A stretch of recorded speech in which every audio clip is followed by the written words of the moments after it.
special request here. This is a song called When I Was Young.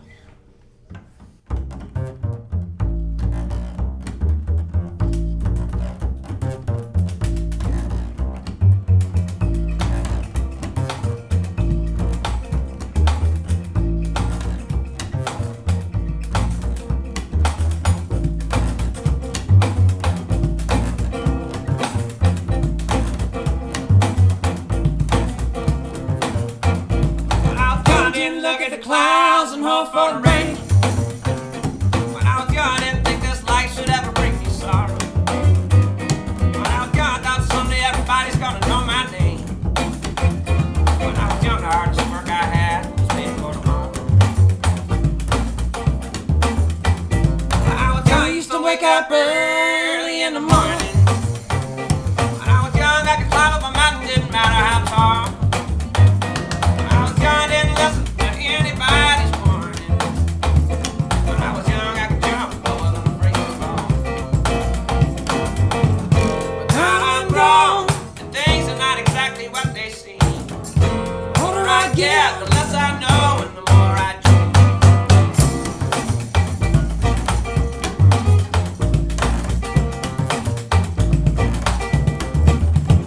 When I was young, I didn't worry about money in my pocket.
What do you guys remember as being your earliest exposure to music? I know your dad had a pretty impressive collection. What's the earliest memories you have of music?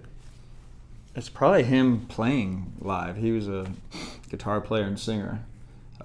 He was in the Cambridge folk scene when he was at Harvard in the late 50s, so he actually played with Joan Baez and had a radio show there. And so being a folkie and knowing all that repertoire,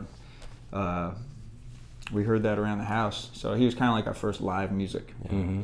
Yeah, and then pretty much him and his record collection, that was our thing. And the record collection was pretty diverse, from folk stuff to blues stuff to classical stuff to rock and roll stuff. So, what do you remember really first catching your ear back then? Like any artist in particular? Gosh, for me it was like Lightnin' Hopkins. I remember that being a huge, that was somewhere in between folk music and like rock music. Because he had Lead Belly and like Josh White, but then Lightning Hopkins was sort of Jimmy all the Reed way there. Jimmy Reed. Yeah, and of course then we went nuts for Beatles and Zeppelin and things like that. But those kind of more raw and spare things are things that really made impression. And I think then when we got into the 60s rock, eventually when Oliver started playing guitar, he was older, and eventually I started playing bass, it came about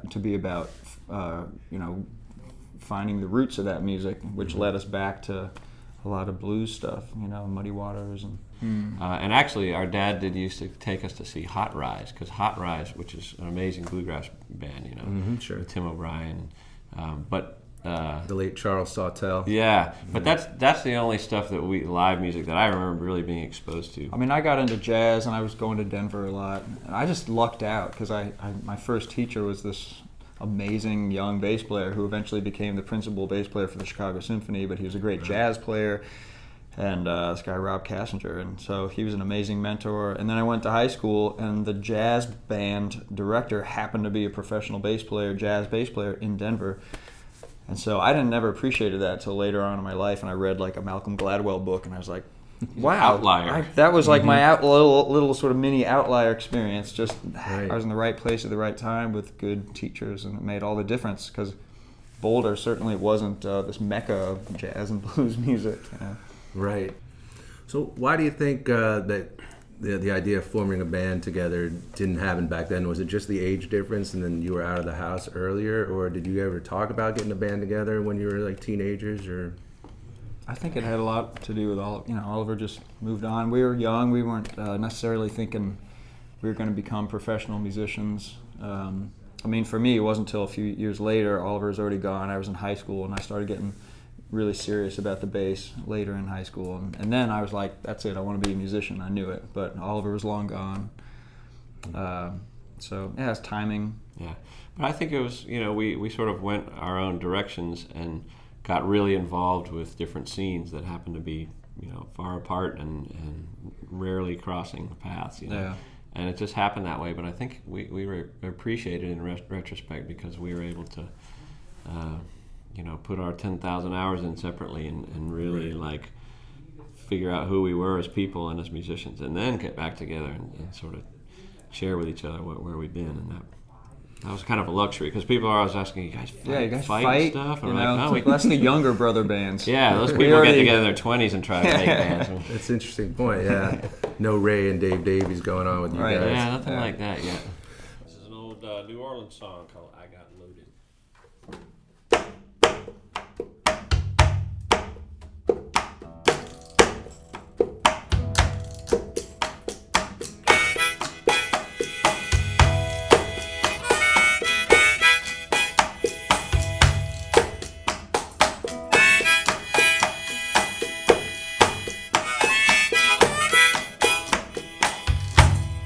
Last night I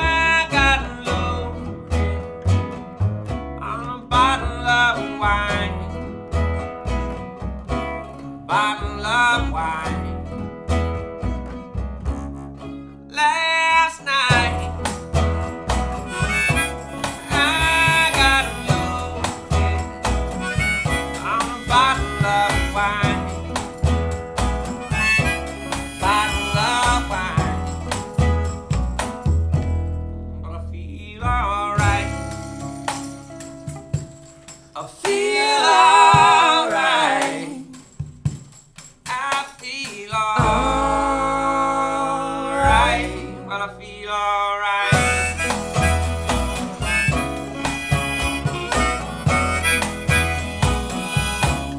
The night before last, I got loaded on a bottle of gin. Bottle of gin. The night before last, I got loaded on a bottle of gin. Bottle of gin. But I feel alright. I feel alright. Yeah. I feel alright. Yeah, I feel alright. Feel alright.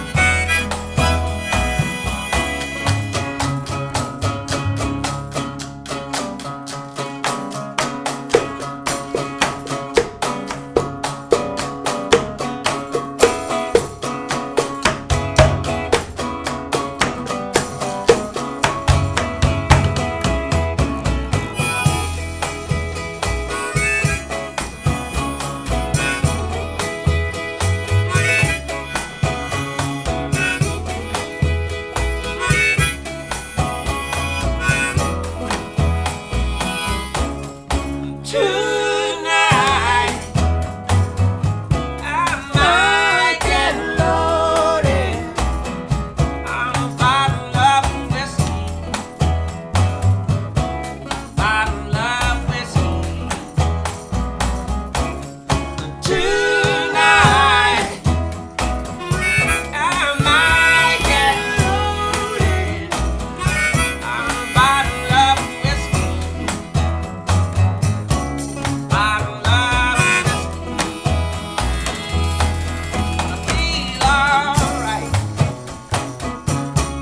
I feel alright. I feel alright.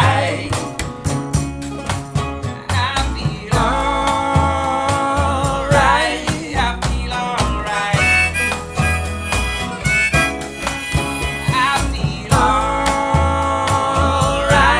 I feel alright. I feel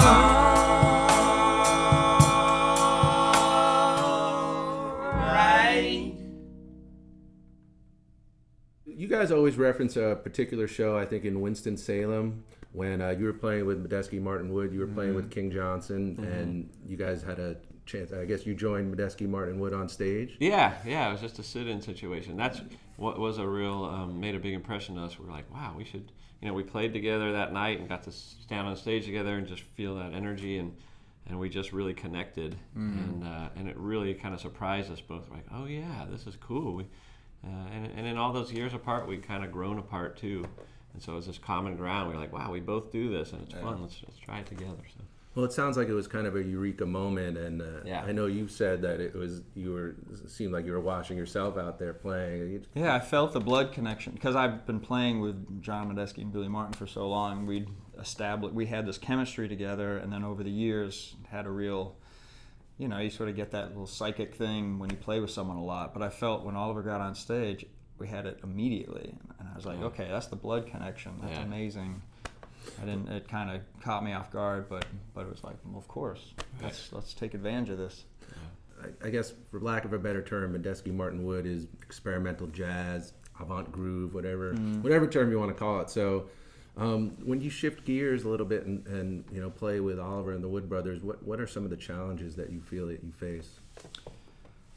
Well, it's a different form, obviously, but that's what I love about it. You need to get your point across clearly, concisely. But there's a lot of similarities too. Like, it's all about blend. In the same way that when John and Billy and I improvise in a more open format, it's still about blend. It's like, does this rhythm work with what they're doing, and is the volume right, and is the tone right? And exact same thing with the Wood Brothers when it comes to just the sound. An obvious challenge for me is singing again, and then singing at the same time as playing an upright bass. is not easy for a lot of reasons.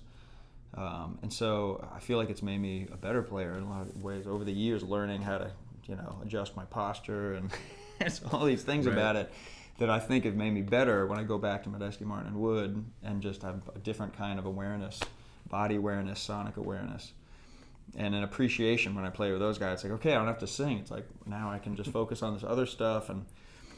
And I've heard other singing bass players talk about this, like Esperanza Spalding or something. Right. These amazing moments. They're so into the singing and the playing is a very amazing experience because you cannot think, otherwise you mess it up. But when you can eliminate one of those and then just get into the other one, then that's fun too. So, I mean, I think we're lucky because, like Oliver said, we didn't, start the band in our 20s, and we went off and had all these different experiences first. And so what's been fun about this is, Oliver, I actually sang a lot as a kid, but then I got into jazz and thought, okay, I need to move to New York City and become a jazz musician. And so I did, and then just sort of didn't sing for many, many years. And then Oliver, meanwhile, went out and became a great singer and was writing songs and getting back into lyrics. And so it was cool to come back after all those years and put those two musical sort of a little more seasoned musical juxtaposition together, where I could sort of bring sort of the rhythm and the jazz stuff that I've been into and then integrate it into more of a singer-songwriter format. And that's kind of what I feel like makes what we're doing unique, Before we let you get out of here, we'd love to hear a little bit more about some of the instruments you brought with us. So, Well, this is a tricone national guitar, not an old one. It's probably mid-2000s or something. But it's just a big, heavy beast, and I love it. It was actually a gift from a guy named Zach Brown, who I know from Atlanta. Mm-hmm. And so this is pretty special. 3 cones. 3 cones. Woo! It's amplified. And, Acoustically amplified. And this guy here is I believe it's a 53 or 54 Gibson CF100, which I think was the first, you might know better than me, but I think it's the first time they ever tried a cutaway on an acoustic guitar. Then, yeah. And I understand it wasn't very popular back then, but at least on a flat top. Yeah, on a flat top, yeah. So this is I love this guitar. You've had that for a long time, right? I actually have only had it for a few years, but somebody had it for a really long time. It's been repaired many times, but it's pretty solid. And what about that beast back there? Oh, this is a German bass, 1920 Fretschner. It's the only one I ever had, the only one I ever bought. I got lucky early on. One of the airlines dropped it, broke it in half, and so the neck is newer.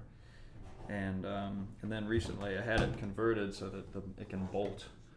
The neck bolts on, so I can break it down and travel with it easier, which doesn't affect the sound at all. If anything, it makes it maybe slightly better because the connection with the bolt is maybe even a little tighter than glue. So it's I know it's probably scary for a lot of upright players to take that step, but I can't recommend it highly enough. I mean, even if you have an old instrument, and I think it's safer for the instrument to travel with, and it sounds great. So. All right, this is the title track from our latest CD. It's called The Muse.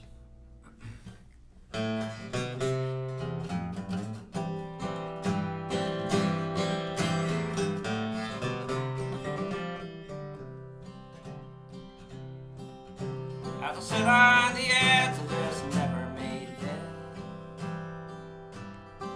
Oh, guitar in my lap, a new tune in my head. There she stands in the doorway, just brushing her hair. It's my beautiful muse in her underwear.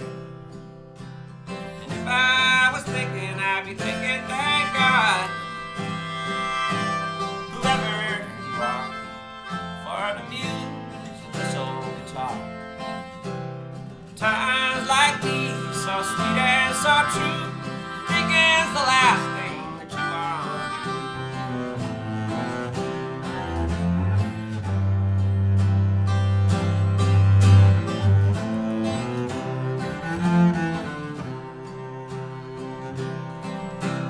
sit on the end of this dirty old bar,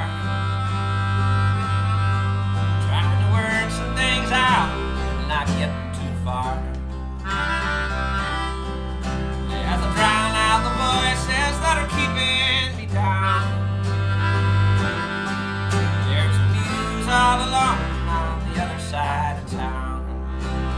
And if I was thinking, I'd be thinking, thank God, whoever you are, pour out the whiskey in this dirty old bar.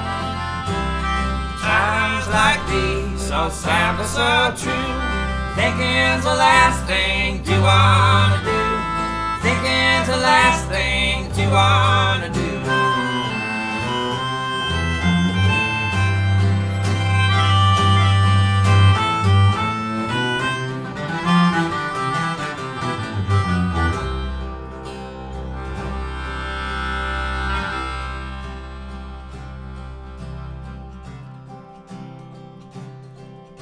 As I sit on the bed in this hospital room,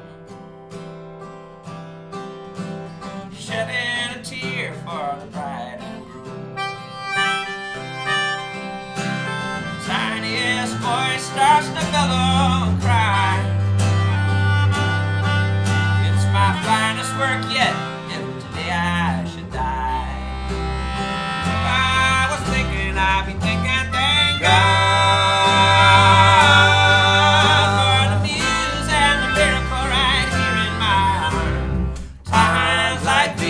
So sweet and so true.